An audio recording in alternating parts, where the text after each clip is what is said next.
2023-GURANSH. He is from New Delhi. He is a TEDx speaker, podcaster, public speaker, author, coder, cuber, and a tabla player. So please welcome him, everybody, with a huge round of applause. We are often so judgmental, aren't we? As soon as we observe a different and unique characteristic in the learning ability of others, we simply label it.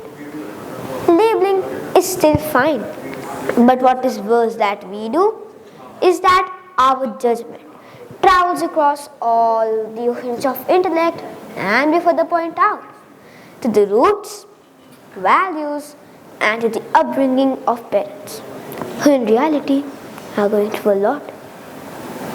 Do you know that there are a few milestones in our lives which we cross on time to time, and it makes us neurotypical, what we call as normal.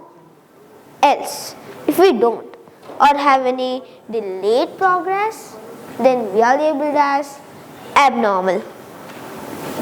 Whenever I looked at other siblings playing together, having fun, I realized that I really wanted a brother to play with. And I soon got one. Everything was going amazing because I finally got my companion for a lifetime. But little did I know that God had thought of something a bit different. Whenever I tried to play with him, he was not responding nor interested in it. And that used to make me feel really sad. I told my parents about it and they used to console me, but I could see the worry in their eyes too. It's then, at the age of 2 years and 10 months, my little one stopped responding to his name and stopped giving any eye contact. My mother's instincts couldn't rest. She decided not to listen to anyone and we got him checked up by the doctor. That day, we learned about many development disorders, like my brother. He was having a disorder which affected his language, and hyperactivity and sensory issues weren't letting him be like other kids of his age. That was a big blow on me and my family. With lots of search and efforts, we gathered information and we started with early intervention. My whole household had changed. That day, I learned a new word. Therapy. A word as little as they do, which a 1-year-old could also speak, was taught to him visually. He can be extremely energetic, but at the same time, extremely unorganized. And he sometimes really doesn't know when to be quiet. He still doesn't.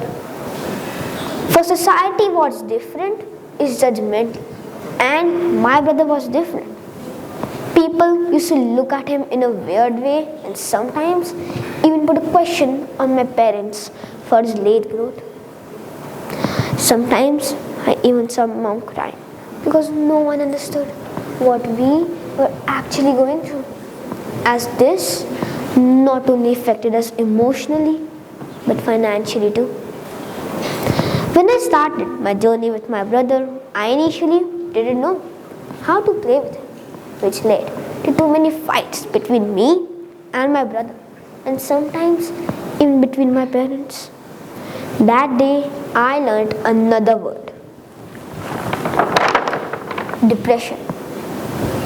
Now my talks weren't important, as everybody just wanted to hear from my brother. I used to feel bad and left out. Now on the other hand, I knew it was needed. Now this was not a result of upbringing or parenting style, but it's something that we are born within. It's not cultivated in them by roots, but it's like any other syndrome. We have to learn how to live with it, and we have to learn how to grow. When there is enough overwhelming already, the least we can do is to not judge. I request you all no more. And the whole agenda of speaking about this was to raise awareness. There should be proper education about the needs of these kids, as well as the schools should cater them up. Teachers should also be trained to help them grow, and they do grow. As a community, it's our responsibility to be sensitive, vigilant, and understanding towards them, as they also are the future of our country. For the world, he may be special needs or abnormal, but he taught us one thing, that being different is a new normal, and that's why, for us, he is just as special as anyone in the world, and that's why as normal as anyone listening to me. Now I present to you all a glimpse of my journey with my brother.